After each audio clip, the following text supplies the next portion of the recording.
esse mito do herói, do Deus, homem, Marte, nossa, todas as tradições de uma maneira ou de outra têm, né? De uma maneira ou de outra tem.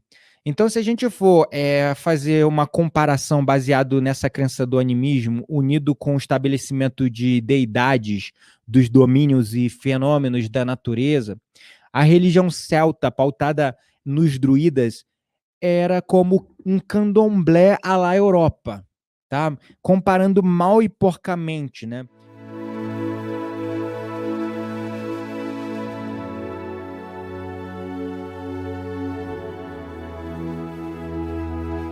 Conhecimento é poder.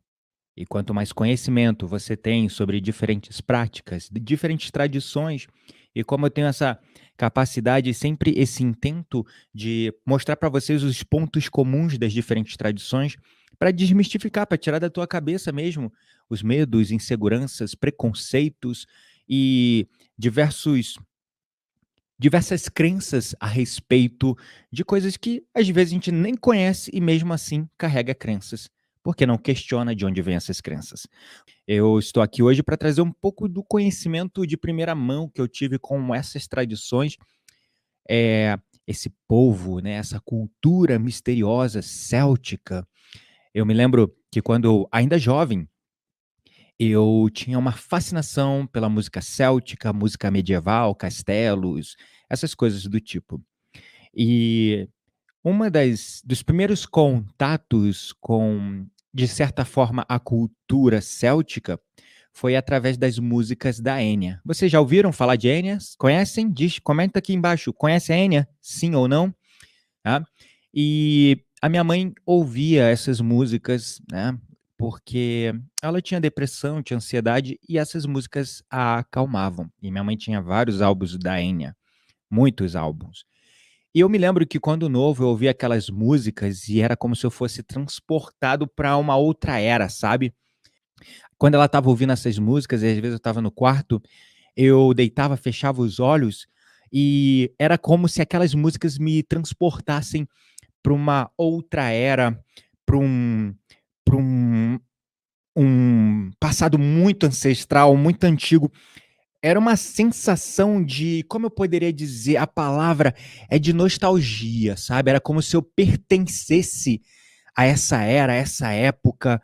eh, eu via coisas quando eu fechava o olho, sabe, eu me via, num mundo medieval, de magia, uma coisa, assim, fascinante. E uma das coisas que me deixou muito feliz foi quando, fizeram O Senhor dos Anéis, e uma das músicas temas principais do Senhor dos Anéis é da Enya, Let It Be, né.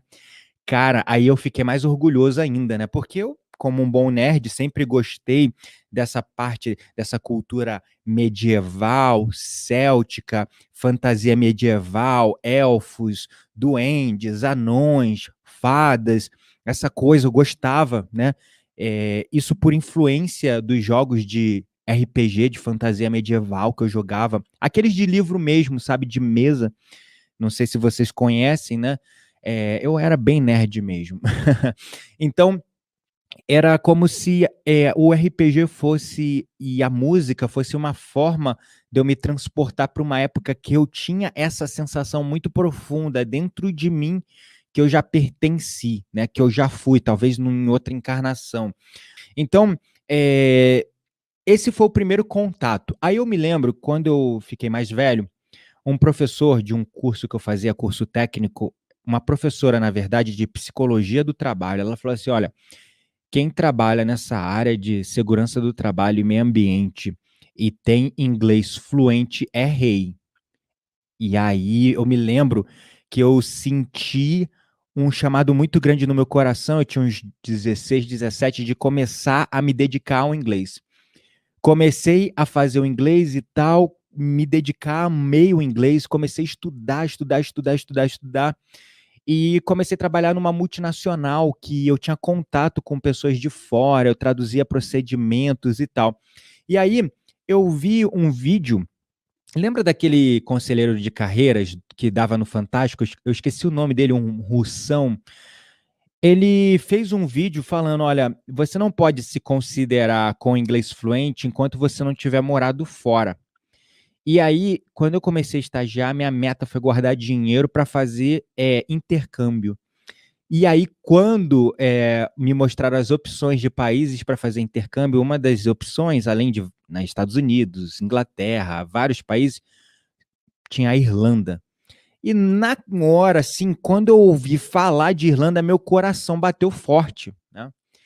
E daí eu decidi ir fazer meu intercâmbio na Irlanda. Morei 1 ano em Dublin, e lá eu tive contato com esse mundo mágico, eh, da cultura céltica, as influências célticas na arte, na música, na história, as lendas, os costumes, né. Até hoje o pessoal tem costume de colocar, tipo, oferendas para os leprechauns, para as fadas, para os duendes, assim, mesmo no interior, como se fosse real aquilo para eles, sabe.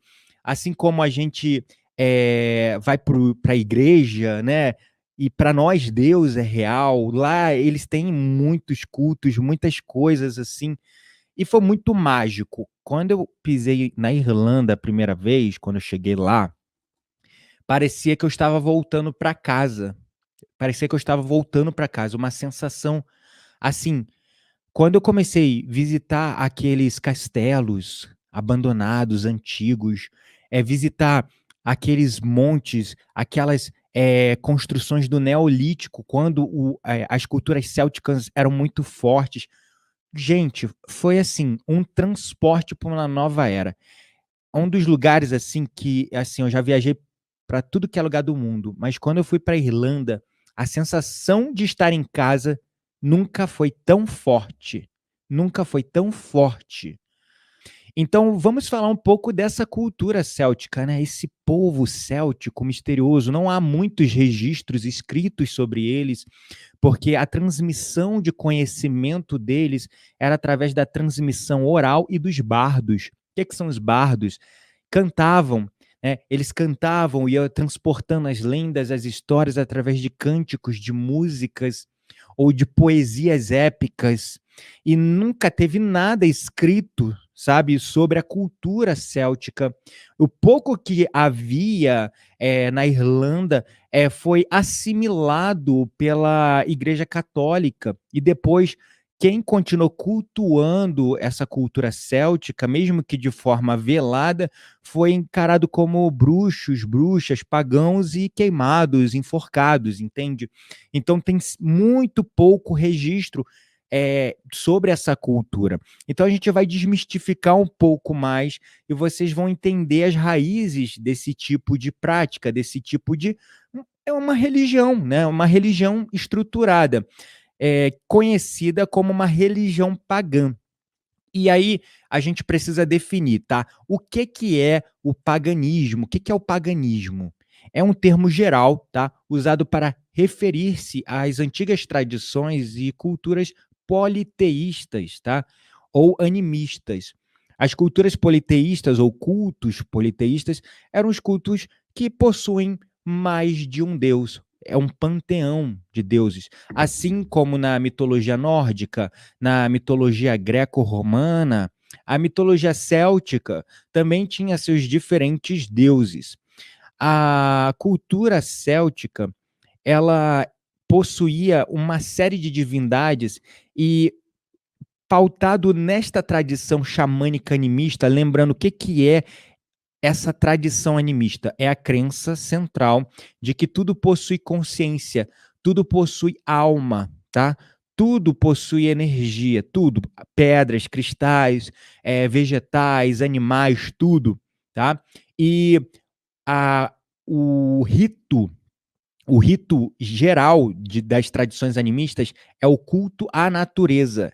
Então eles assinam, domínios naturais a deuses. Então tem o deus da floresta, tem o deus do vento, tem o deus do trovão, tem o deus das águas, tem o deus, do ar, do fogo, entende? Então eles veem na natureza os fenômenos e eles assinam uma divindade àqueles fenômenos, tá? Então, a mitologia greco-romana, as tradições da Europa ocidental, oriental, as tradições nórdicas, tá? O norte da África, antes da cristianização, a Europa insular, ou seja, as ilhas da Inglaterra, Irlanda, Gales, eram, antes do catolicismo, influenciados por tradições politeístas animistas, onde via Deus em toda a natureza era Deus e haviam entidades, deuses menores, que representavam domínios e aspectos da natureza. E então, vem basicamente dessa tradição xamânica, de ver o sagrado, encontrar o sagrado na natureza. E existiu uma figura central dentro dessa tradição, assim como, por exemplo, no xamanismo, a figura central é o xamã. Na cultura céltica, na religião céltica, a figura central é o druida, tá? É o druida, tá? Na mitologia grega tem a figura, tem duas figuras, né? Sacerdotes, sacerdotisas e oráculos, né? Na cultura céltica existe essa figura do druida. E druida no feminino pode ser chamado porque era uma posição, né? A posição de druida. E a cultura céltica é muito legal, assim como a cultura nórdica também é muito interessante, e a greco-romana, porque não existe essa distinção de sexos que existem nas religiões pós-modernas, onde geralmente só recentemente as mulheres conseguiram espaço de destaque dentro dessas religiões, mas essas religiões pós-modernas que nós conhecemos, como cristianismo, judaísmo, islamismo, as figuras religiosas de autoridade eram sempre homens e não havia espaço para mulheres. Era totalmente pautado no patriarcado, aquela coisa escrota que a gente sabe, do machismo, que a gente está herdando até hoje, essa merda, né? Mas nessas culturas politeístas, não existe essa estrutura que nós conhecemos como piramidal. A estrutura é circular. O que eu quero dizer, tá? Tanto nas tradições xamânicas, animistas, politeístas, neste contexto direto da cultura céltica, não existe essa estrutura piramidal no sentido onde tem lá no topo, tipo, o Papa, aí depois vem os bispos, daí vem, sei lá, eu não sei exatamente a hierarquia, como é que é a sequência, mas aí depois tem arcebispos, padres, whatever, sei lá, e tem lá, né, essa estrutura de cima para baixo. Nas estruturas tribais, é uma estrutura circular, aonde o xamã, o druida, né, a sacerdotisa, o oráculo, ele não assume uma posição de destaque. Ele está inserido no círculo de igual para igual, no mesmo nível com todos. Ele só conduz o rito, ele só conduz o culto, tá? Ele só conduz o culto. Então, os druidas possuíam também mulheres, era natural, tá? Não existia essa distinção, só pode ter druida homem. Não, tinha druidas homens e druidas mulheres. Então, assim, do português, né? Druidas mulheres são as druidezas ou druidisas, né? Enfim, os druidas eram pessoas encarregadas das tarefas de aconselhamento e ensino e de orientações jurídicas e filosóficas dentro da sociedade céltica. Só que não há um consenso entre os estudiosos sobre a origem etimológica da palavra druida. Mas, em geral, parece que essa palavra vem do vocábulo druvids, formado pela junção da palavra deru, que quer dizer carvalho, e vid, que é uma raiz indo-europeia que significa saber. E assim, né, druida significaria, assim, traduzindo, aquele que tem o conhecimento do carvalho, né? E o carvalho, nessa visão, pode ser considerado uma das mais antigas e destacadas árvores de uma floresta, né? Principalmente uma floresta temperada nas regiões insulares da Inglaterra, da Irlanda, da Gália, né? Agora país de Gales, né? E por isso ela pode representar todas as demais árvores. Então, ou seja, traduzindo, druida pode ser aquele que tem conhecimento do carvalho possui saber de todas as árvores, ou seja, possui o saber de toda a natureza. Tá? Então, a visão cristã mostra os druidas como sacerdotes. Ela interpreta, entende a nossa visão também, que tem uma orientação, uma estrutura mental mesmo por herança, muito assim dessa estrutura piramidal, né? Então, a nossa visão, a gente entende os druidas como sacerdotes, mas isso não é uma verdade, como é comprovado pelos textos clássicos. Eles são mais filósofos. Embora eles presidissem rituais, né, eles presidissem, conduzissem rituais, o que pode soar conflitante para nós, porque se o cara ele conduz um ritual, ele está conduzindo um culto, ele está conduzindo uma cerimônia, então ele é tipo uma figura de um sacerdote liderando aquilo. Apesar dos druidas conduzirem isso, eles também tinham um papel político e jurídico dentro da cultura céltica. Eles que eram juízes, né? Eles que julgavam pessoas e eles eram pensadores, filósofos. Então, se a gente levar em conta que o druidismo ou a cultura céltica é uma filosofia natural, baseada na terra, no animismo, circular, ou seja, não existe essa estrutura piramidal de top to bottom, tem uma figura central de autoridade no topo e todo mundo está abaixo dele, como se ele fosse intermediário do Deus. Nessas tradições animistas, xamânicas, druídicas, célticas, não existe isso. É como circular. E o que eu quero dizer com circular? É todo mundo num círculo de igual para igual, no mesmo nível, e sempre tem uma figura, tá? Uma figura conduzindo, né? Um rito, uma cerimônia, né? Então, se a gente levar em consideração o druidismo como uma filosofia natural da Terra, baseada no animismo, nessa ideia circular, e não uma religião revelada por profetas, né? Que as religiões reveladas por profetas, quais são? Judaísmo, islamismo, cristianismo, né? Então, os druidas eles assumem o papel assim mais de diretores espirituais do ritual, condutores, conduzindo a realização dos ritos, e não de mediadores entre os deuses e o homem, como na concepção das religiões mais recentes. Eles estão nessa eles estão nessa estrutura, se eu consigo explicar da melhor maneira possível, eles estão nessa estrutura circular. Quando a gente fala dessa estrutura de sacerdote, na visão cristã, na visão da nossa mentalidade ocidental e tal, com essa influência forte do cristianismo, onde a gente vê o sacerdote como uma figura de autoridade religiosa, um intermediário entre nós e o Deus, né? Nessas culturas da filosofia natural, da terra, baseado no animismo, no politeísmo, nas tradições naturais, no misticismo natural, né? Os druidas são só condutores dos rituais, para que nós possamos, como indivíduos em experiência de primeira mão, comungar com os deuses, com as entidades ou com o próprio Deus, tá?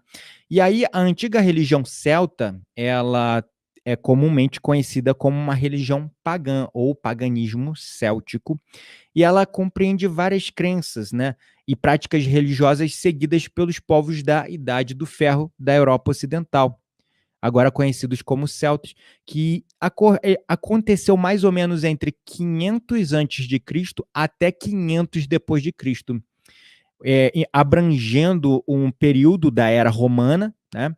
E também tinham os celtas, tinham os celtas continentais, que a Espanha, tá? Portugal, a Ibéria como todo também tem ricos registros de povos célticos habitando toda a Europa, Europa, principalmente ali Espanha, a Ibéria, né, como a gente conhece, Espanha, Portugal, França também, França, né, que era conhecida lá no passado ancestral como Gália. Então, assim, tem essa influência céltica. Os povos que habitavam essas regiões antes desse homem ocidental, europeu e tal, eram celtas que habitavam essas. Então, eram os povos continentais, mas também tem os povos insulares. E o que são os celtas insulares? Eram os que habitavam as ilhas da Inglaterra, Irlanda e Gales, né? Como a gente conhece o país de Gales. E a Idade de Ferro nessas regiões insulares foram um pouco depois da Idade do Ferro continental. Né? Então, muito pouco se sabe com certeza sobre esse assunto, né? Mas tem nomes documentados que se pensam serem de divindades, só que esses documentos são relatos que eram feitos por escritores romanos hostis à crença, que provavelmente não estavam bem informados. Então é tipo, sei lá, uma pessoa que não gosta de você descrevendo você para o mundo. Entende? Então, o único registro escrito que temos, né, de nomes de possíveis divindades, de relatos contemporâneos detalhados, são de escritores romanos que eram hostis à crença. Então, logo, eles não estavam bem formados e estavam, consequentemente, todo trabalhado em crenças, né, que influenciavam o raciocínio e a forma deles de descrever essa cultura. Como eu disse, a melhor metáfora para isso é: imagina alguém que não te conhece, que não vai com a tua cara, não gosta de você, te descrevendo para os outros. O que tu pode esperar da descrição dessa pessoa? Que ela vai te descrever de uma maneira correta, imparcial, ou vai levar para aquele lado negativo, né? Então, o paganismo celta ele fazia parte de um grupo maior de religiões politeístas da Idade do Ferro da Europa, se confundindo com as tradições nórdicas, com as tradições greco-romanas, tá? E ele compreende um grau de variação geográfica e cronológica muito grande, mas por trás dessa variedade, porque, sabe, se eu pudesse é, comparar, você tem várias escolas, né, da Umbanda, do Candomblé, assim como o próprio espiritismo kardecista, assim como o próprio cristianismo, você tem várias denominações. Dentro da cultura céltica também existia, sabe, essas denominações, se a gente for encarar nessa visão mais atual. Só que havia uma homogeneidade na crença religiosa básica entre os povos celtas. Havia uma tríade de deuses, tá? Uma tríade mais famosa de deuses, que eles eram meio que presentes em todas as tradições, e a crença central voltada para o misticismo natural, tá? Então, por conta dessa variação muito grande dessa cultura céltica em diferentes países, regiões da Europa, que falavam línguas diferentes, haviam numerosos teônimos, né? Ou seja, teônimos quer dizer nome de Deus, ou seja, deuses com nomes diferentes, ou às vezes o mesmo Deus, mas com vários nomes diferentes, né? E o que acontece é que existia em comum 3 deuses mais proeminentes, que era o Teutates, o Taranis e o Lugus, tá? Então, quando eu morei lá na Irlanda, por exemplo, eu até vi imagens, né, desse Teutates, que também pode ser conhecido como Toutates ou Tutates, dependendo da língua, né? Então, quando eu morei na Irlanda, eu aprendi que esse deus Teutates, ele foi um deus celta cultuado na Gália, né? A antiga Britânia, desculpa, Gália, eu falei que era a França era a antiga Gália, minto, na verdade era a Britânia, que depois virou a Inglaterra, né? Então, ele era um deus muito cultuado nessa região, né? E com base na etimologia de seu nome, ele era interpretado como um ser mítico, um guerreiro, um protetor tribal, sabe? É como se ele fosse tipo um Xangô, sabe? Aí agora eu confundi, não sei se é no Candomblé ou na Umbanda, agora eu confundi, enfim. Então, assim, ele era como um deus guerreiro, um deus forte, um deus, um protetor mítico tribal, sabe? Esse Teutates, ou Toutates, ou Tutates, tá? E aí tem também lá, eu vi, né, na mitologia celta, o Taranis, que é outro conhecido, era o deus do trovão, cultuado essencialmente na Gália, nas Ilhas Britânicas, mas também nas regiões de Rineland e Danúbio, entre outras. E esse Taranis, olha uma coisa aqui, curiosidade, ele também era confundido, interpretado ou mesmo assimilado como Thor na cultura nórdica, tá? Que era o deus do trovão, tá? O Thor não, Odin, desculpa, Odin.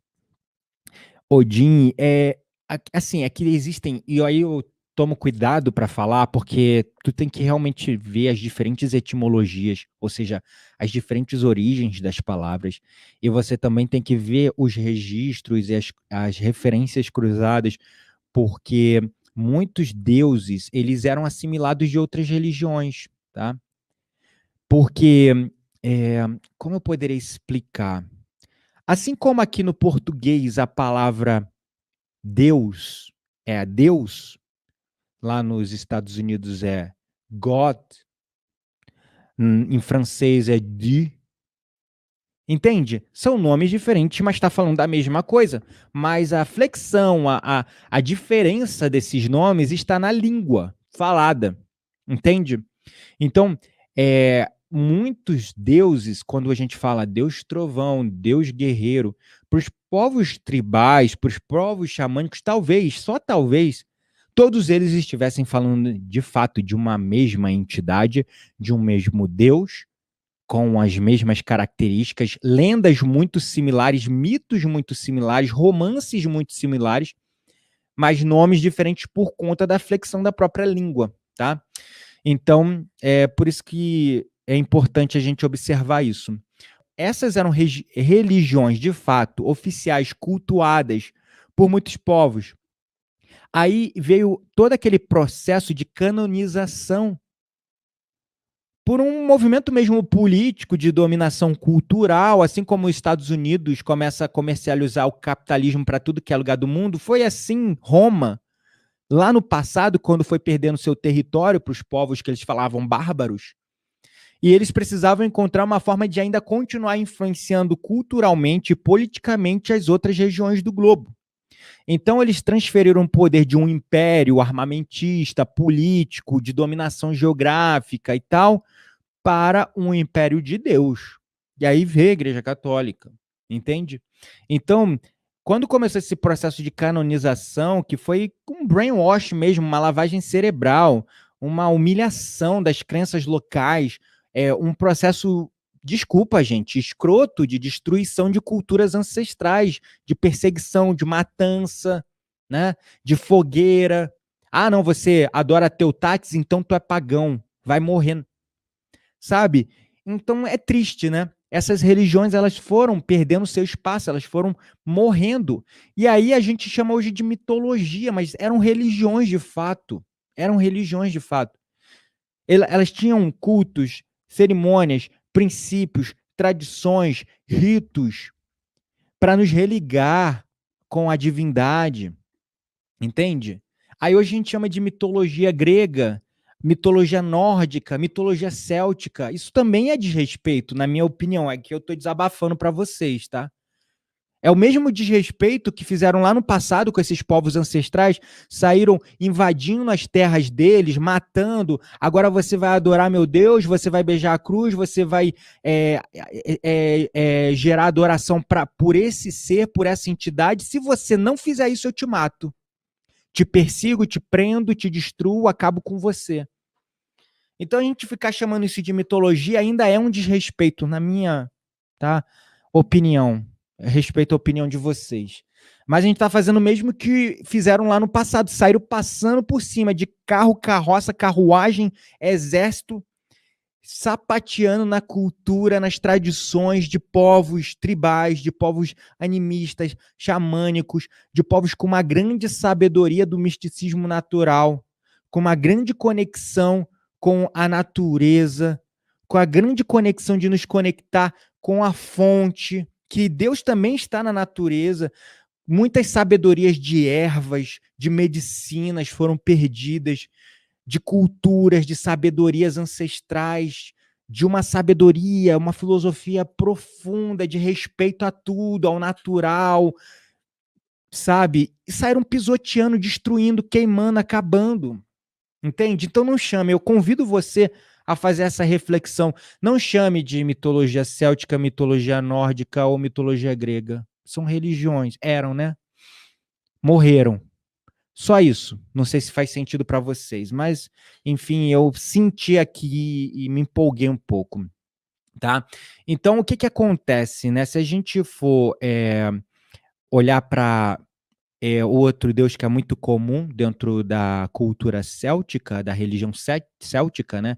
Nós temos o deus Lugo, ou Lugus, que também era um deus da mitologia celta. Aparentemente, ele foi um deus muito popular, venerado numa vasta região, mas ninguém sabe exatamente qual era o domínio dele, qual era o aspecto dele. Ele era deus o quê? Deus guerreiro, deus do trovão, deus do quê, né? Muitos acreditam que ele era o deus das águas, né? Deus das águas. Mas, enfim. Aí também tem, lá na Irlanda, né? Eu aprendi várias histórias, né? Figuras da mitologia irlandesa medieval, né? Que também foram interpretadas como interações de divindades insulares pré-cristãs antes, né? Anteriores nesse estudo dessa mitologia comparativa entre os diferentes povos.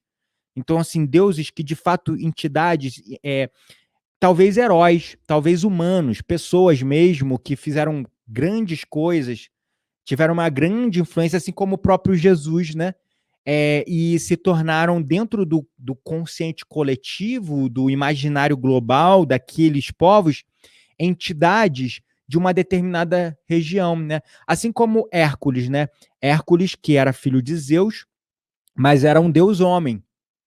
Existem vários desses. Você tem Jesus, que é filho de Deus, mas era um Deus homem. Você tem isso em várias tradições. Você tem o herói, que era esse homem-deus, homem encarnado na terra, mas filho direto do Deus. E é engraçado, né? Porque quando a Espanha chegou invadindo lá a América Central, os povos astecas, né?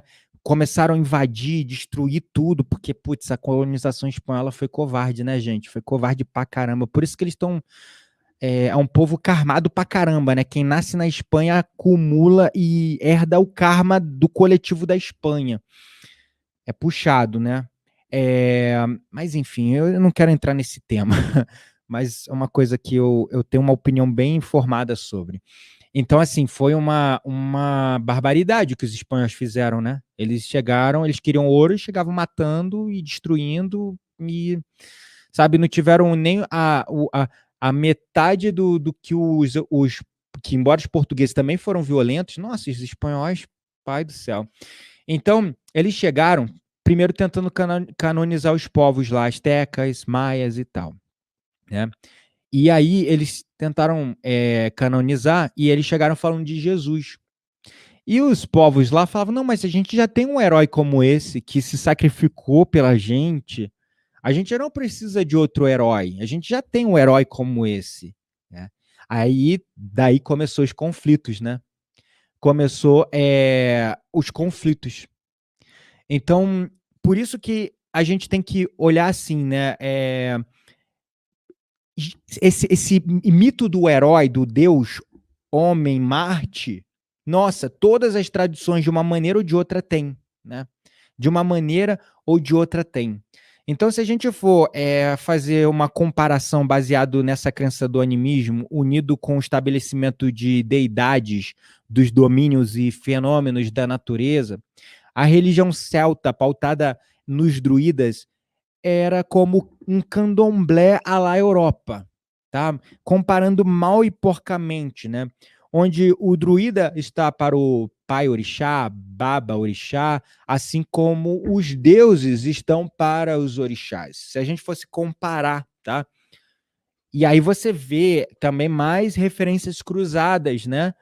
De como essas tradições elas tinham muita similaridade, né? E uma base de uma crença, embora tivesse lá a cultura céltica, o candomblé, as culturas afro, havia uma referência cruzada, assimilação de conceitos, de deuses, de aspectos, né? Só que aí depois da conquista do Império, a conquista da Gália, né, pelo Império Romano, entre 58 e 51 antes de Cristo, mais ou menos, e também o sul da Britânia, em 43 depois de Cristo, as práticas religiosas celtas começaram a exibir elementos da romanização. Eles começaram a assimilar algumas coisas da cultura greco-romana e começou a formar tipo uma cultura galo-romana, né, de Gale ou galeses, que eram os povos influenciados pela cultura celta, por isso galo-romana, sincrética, né? Começou a formar um sincretismo entre as tradições romanas, né, com as tradições célticas. E aí começou a formar outras tradições religiosas com um grande conjunto de divindades, como Cernunnos, Artios, Telesforos, e assim vai a lista, né? São muitos deuses, muitas entidades. Aí na Grã-Bretanha romana, também os celtas, né, os povos célticos, eles perderam terreno para o cristianismo quando os romanos, a partir de 410 depois de Cristo e no século seguinte, começaram a canonizar os povos. Só que aí houve uma revolta. E aí começou a formar uma nova religião, né, uma religião pagã anglo-saxônica, em grande parte do país. E aí, depois disso, mais ou menos no século V, século VI, o cristianismo retomou a atividade missionária, né? Tanto na Irlanda, né, e como na Inglaterra. Então, assim, a população céltica foi gradualmente cristianizada, o que foi suplantando as tradições religiosas anteriores. E isso é interessante porque quando eu estive na Irlanda, tem uma cruz muito tradicional lá na Irlanda, não sei se vocês já viram, que se chama Celtic Cross. O que é a Celtic Cross? É uma cruz, só que em vez dessa cruz tradicional que a gente está acostumada, ela tem um círculo no meio da cruz, sabe? E lá na Irlanda tinha espalhado em vários lugares monastérios abandonados, castelos antigos, é, assim, coisa muito antiga, assim, que tu fica, uau, meu país tem, sei lá, 500, 600 anos no máximo. Acho que a construção mais antiga no Brasil deve ter no máximo 600 anos, se existe ainda alguma assim. E aí tu vai num castelo que só o castelo tem 2.000 anos, 1.500 anos, tu fica assim, né? Parece que tu volta no tempo, é muito louco, tu sente a energia, é uma coisa muito diferente. E aí tinha várias dessas cruzes, Celtic Cross, e essas cruzes, elas foram um processo de sincretismo também e de assimilação, inclusive várias datas, tá? Várias datas que eram comemoradas no paganismo foram assimiladas como datas, por exemplo, de um santo ou de uma comemoração específica pelo catolicismo, para poder, tipo assim, não acabar com a festa do povo, mas tirar o significado e, com o tempo, o esquecimento coletivo, esquecer desse passado, dessas tradições, de onde veio isso. Ou seja, eles substituíam, né? Eles não mudavam a data, mas eles substituíam a simbologia, o significado da data. E aí, por um processo mesmo do teste do tempo e do próprio processo de esquecimento coletivo, a coisa vai perdendo a sua origem e vai tomando uma nova origem, né? Então, as tradições politeístas, elas deixaram um legado, tá, em muitas nações que foram influenciadas pelos celtas. Eles também influenciaram mitologias, até hoje, né, servem como base para movimentos religiosos. O próprio o neopaganismo celta, que apareceu no século XX, né, a evidência literária também da religião celta vem de fontes escritas na Irlanda e no país de Gales durante a Idade Média, e foi um período em que as práticas religiosas celtas tradicionais se extinguiram e foram substituídas pelo cristianismo. Então sobrou muito pouco, sabe, de registro. E a Irlanda foi reconhecida como o país que manteve mais registros, junto com o país de Gales, né? E a Irlanda também foi reconhecida como a nação que é mais velha e menos contaminada pelo material estrangeiro. Então, por isso que ainda existem influências muito fortes da cultura céltica, ainda existem o que a gente chama de neopaganismo, de fato, ainda existe uma expressão religiosa cultural com influência da cultura céltica na Irlanda, independente da igreja, né?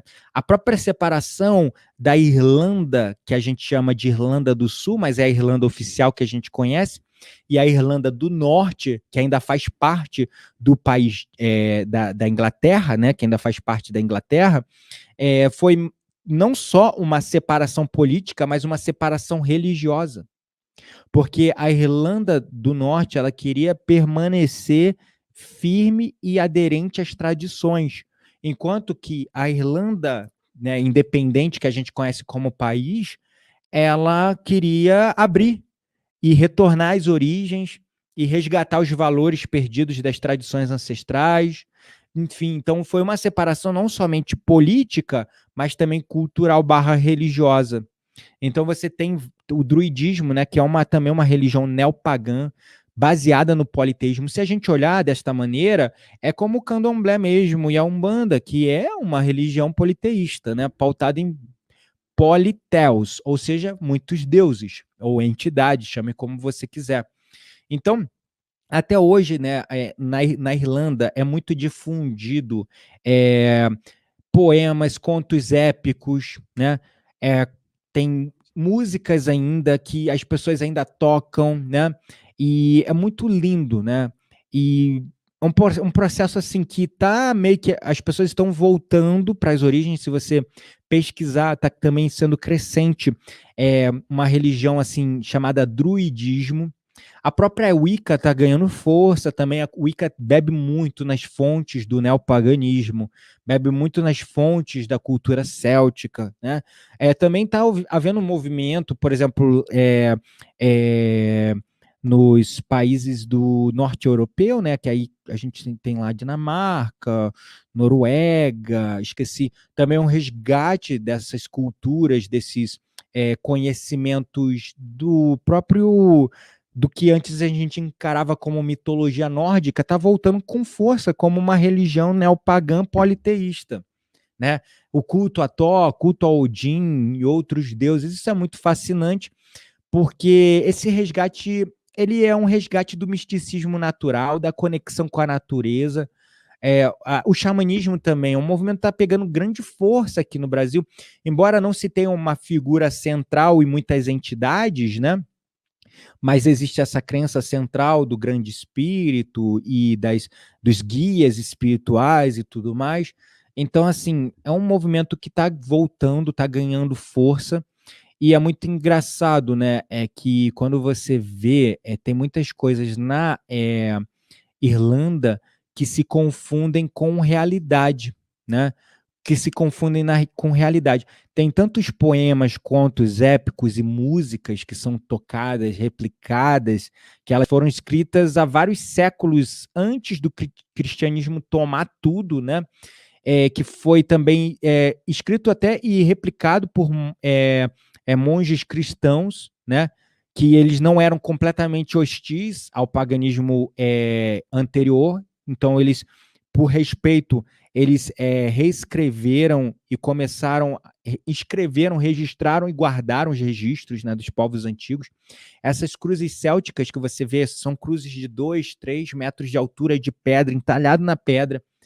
Era a forma como os padres jesuítas, aí tem lá o St. Patrick's Day, né? Vocês já devem ter ouvido falar do St. Patrick's Day, que inclusive aqui no Brasil também é comemorado, aí os pubs, né? Tem lá dia de São Patrício, tem lá na Irlanda, é tipo o carnaval do Rio de Janeiro. Eu já participei de uma parade lá do St. Patrick's Day, assim, enorme, de tomar ruas e o pessoal passando com carros, alegorias, e é uma tradição cristã, né? É uma comemoração de um santo cristão, né?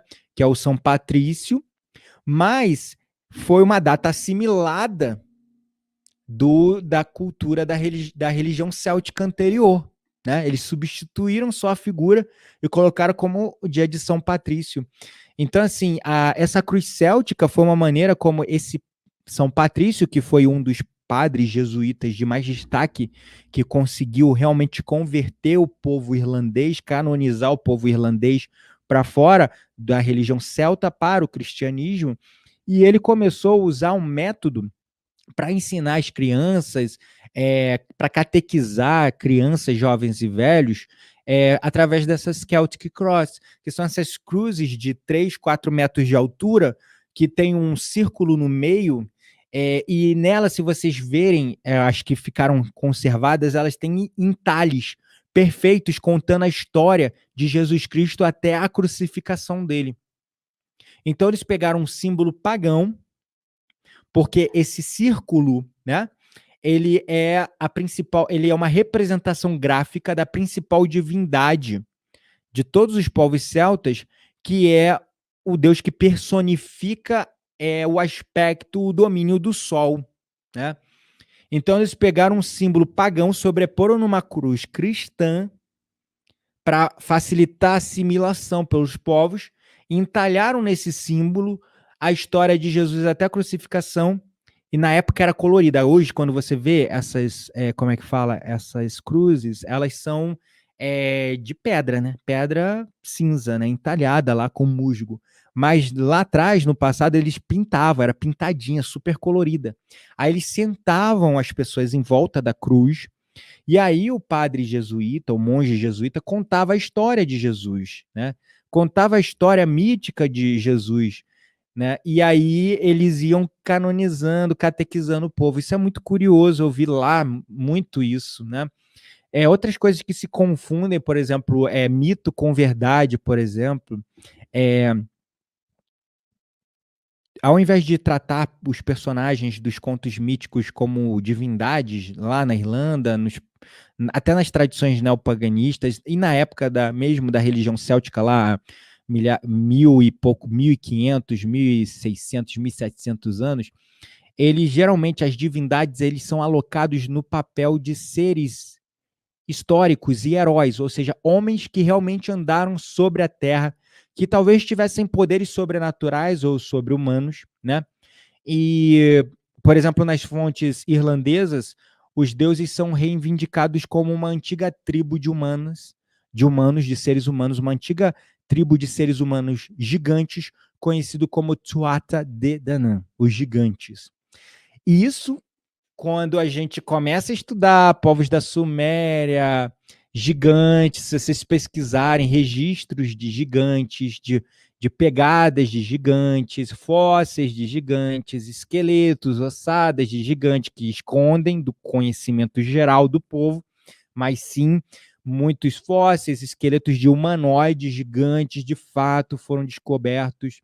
Na Irlanda mesmo tem um lugar lá que era uma antiga região vulcânica, que tem uma pegada de um hominídeo que, putz, cabia eu deitado dentro da pegada, né?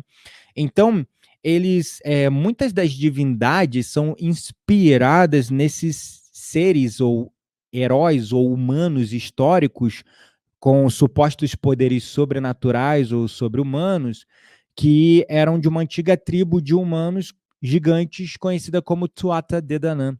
No judaísmo, nas tradições mais ancestrais do judaísmo, eles citam gigantes como anjos e arcanjos que habitaram a face da terra, né? E, inclusive, existe uma formação natural na Irlanda chamada Giant's Causeway, quer dizer calçada do gigante. E é muito interessante porque, cara, é muito louco. É uma formação rochosa, depois vocês pesquisam aí no Google, bota assim, calçada dos gigantes Irlanda. Umas formações prismáticas, hexagonais, encaixadinhas, como se fossem uma calçada, sabe? Encaixado perfeitamente, uma calçada de pedras gigantes mergulhando no mar, tipo como se saísse da terra, formando uma espécie de calçada, de ponte e entrando no mar. Tecnicamente, assim, olhando para a visão mais científica, são 40 mil colunas de basalto na forma de prismas, encaixados como se formassem uma enorme escada de pedras gigantes, e elas foram, segundo os geólogos, formadas pela disjunção de uma grande massa de lava resultante de uma erupção vulcânica que ocorreu há cerca de 60 milhões de anos. Então é uma formação geológica, embora muito enigmática, misteriosa e até improvável, né? Porque tem tantos processos de inclusão magmático, né? Mas também tem os cristais que são formações da geometria sagrada perfeita na natureza. Então também, né? Então, segundo uma lenda irlandesa, esse lugar é muito lindo, muito maravilhoso. Eu já fui lá. Eu vou voltar lá com a minha esposa, eu vou levar ela lá. É, segundo a lenda, né, é uma lenda irlandesa, um gigante chamado Finn McCool queria enfrentar numa luta um gigante escocês chamado, acho que é Benadonner, mas tinha um problema. Escócia e Irlanda eram separados pelo mar, né? E não existia, eram não, né? São separadas pelo mar, né? E não existia uma embarcação com tamanho suficiente para atravessar o mar e levar um ao encontro do outro. Então a lenda diz que o McCool ele resolveu o problema construindo uma calçada que ligava os dois lados, usando enormes colunas de pedra. E Benandone aceitou o desafio e viajou por essa calçada até a Irlanda. Ele era mais forte e maior do que o tal do McCool, né? E aí, percebendo isso, a esposa de Finn McCool, de forma muito perspicaz, decidiu vestir seu marido gigante como um bebê, né? E aí, quando o Benadonner chegou à casa dos dois e viu o bebê, pensou: se o bebê deste tamanho, se o bebê é desse tamanho, né? Imagina o pai. E aí ele fugiu correndo por essa calçada de volta à Escócia. Então é muito assim, tem muita coisa assim que você vai lá e os guias turísticos contam com o quê de mistério, de mito com verdade, e aí eles mostram as formações geográficas, é muito mágico, tu fica assim, no mínimo, uau, né? Quanta história, quanta riqueza, quanta coisa antiga, ancestral, né? Então, e aí para ter certeza que esse gigante, né, o escocês que atravessou a terra Irlanda, para ele ter certeza que não seria seguido pelo tal do Finn McCool, ele destruiu a estrada enquanto corria, e aí restou apenas as pedras que agora formam a calçada do gigante, que é assim, é sinistro mesmo, é uma formação geológica saindo da terra, entrando no mar, como se formasse mesmo uma calçada, sabe, de colunas de rocha. Então, assim, é uma cultura muito rica, muito extensa, uma cultura vasta em arte, poesia, música. A música é maravilhosa. Não deixem de dar uma pesquisada em Enya. Tem fortes influências da música céltica, da música irlandesa. Eu adoro música céltica, música irlandesa. A Lorena McNiff também é maravilhosa. Super recomendo vocês olharem e verem como isso também está sendo resgatado, né, com as tradições neopagãs, como a Wicca, o druidismo, a nova religião nórdica, que são religiões que estão surgindo novamente, né, estão sendo resgatadas de uma maneira muito tímida, algumas com mais potência, como a própria Wicca, mas é um resgate, é uma revisitação dessas culturas anteriores que tem muita verdade na sua essência do misticismo natural, do respeito à natureza, do reconhecimento que tudo tem alma, tem vida, tem energia, e é muito lindo, eu sou fascinado. Espero que a live ela tenha ajudado, no mínimo, ter tirado de você aquele medo, ter desmistificado para você essas coisas como algo pecaminoso, algo satânico, quer que seja, sabe? Porque, na verdade, esse nome pagão, que, putz, se você ouve, já dá até aquele frio na espinha, né? Porque muitas pessoas foram crucificadas, não, queimadas, enforcadas, é, sendo acusadas de pagão, né? Você já deve ter visto o filme, você já deve ter, ou deve estar só na tua memória celular, e você deve até sentir um frio na espinha quando ouve a palavra pagão. Ou você já deve ter visto um filme, ah lá, queimem ela, bruxa, pagã, pagão, né? Você já deve, no mínimo, ou ter visto uma série, um filme, alguma coisa do tipo, ou tá na tua memória celular isso. E aí você já imagina assim, já conecta pagão com Satanás, com diabo, com capeta, com capiroto, com sei lá o quê. E aí você acha que é errado, que é profano, que, enfim. Mas não, gente, né? Não é, não é. São tradições ancestrais, pautado no respeito, no culto à natureza, reconhecendo Deus na natureza, encarando figuras míticas, seres antológicos ou até mesmo aspectos da natureza como entidades, como deuses, mas no final todos nos conectam com a fonte, porque Deus também está na natureza. Então não tem, né, isso que tem do pagão é uma crença que criaram na gente de que é pecado, de que é errado, de que é culto ao mal, é adoração ao capiroto, né? E daí você, não, não posso ler, não posso estudar, não posso me interessar sobre o tema.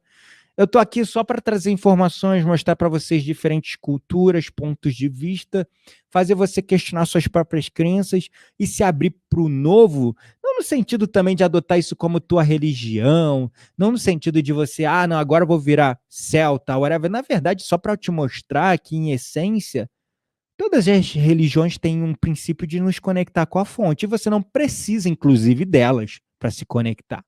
Mas sim, você pode aprender sobre todas elas, porque se eu acredito numa coisa que é uma forma de crença, né, se a gente pode dizer, é o hominismo, que é a crença de que a verdade não pode ser encontrado em uma única religião, mas em todas, né? Mas em todas. Então, quando você começa a expandir, estudar sobre todas, você evolui e cresce muito, muito, muito como pessoa, indivíduo. E sabe o que que isso promove? Quando a gente tira as pessoas da ignorância, elas saem da intolerância também, né? Aquela coisa, não, ela é lá da religião X, não, aquela religião, aí por ignorância a pessoa, não, aquela religião adora o Beuzebu. Então vamos queimar aquela pessoa, vamos humilhar, vamos criticar, vamos julgar, entende? Então quando a gente tira as pessoas da ignorância, a gente também tira da intolerância.